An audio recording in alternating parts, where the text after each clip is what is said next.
Lubos ako, umaasa at may tiwala sa Diyos. Kung kahoy na mga katulad ko, hindi ako matatakot. Dito ako Exodus chapter 21 verse 21. Lahat ng nais na wala ay naganda, kaya ng iyon nakakalang magagamit sa kagawa ng tandang tipanan.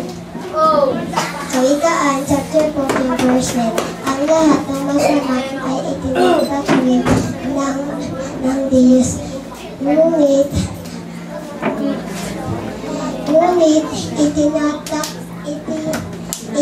itinalala sa matuwid ang kagandahan mo.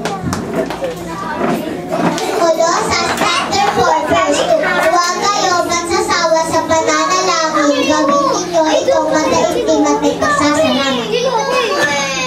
Lucas chapter 4, verse 8. Sumagot si Jesus, nasusulat ang iyong Diyos at Panginoon lamang iyong pinilingkuran.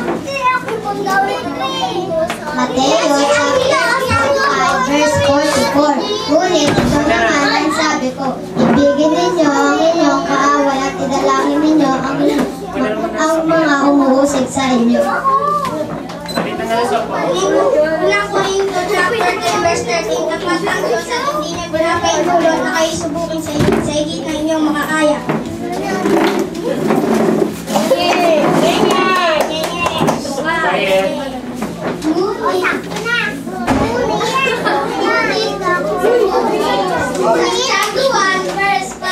Ngunit kung kulang ng karunungan ng sinuman sa inyo, humingin sa Diyos at siya hindi bigyan sa pagkakas ang Diyos na ilagang magbigay at pinalulungkot. Dito, chapter 3,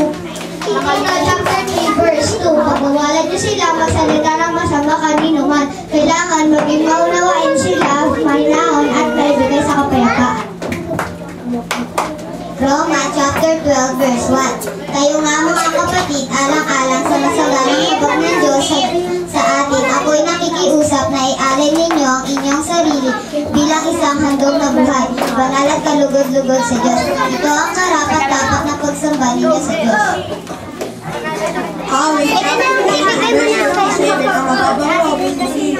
Ngunit ang kaluluwa ay binabagsak.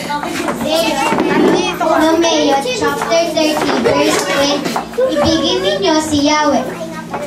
Makinig sa kanyang tinig at manatiling tapat sa kanya. Sa ganon, mabubuhay kayo sa lupang itinangako sa inyong mga ninulong na sina Abraham,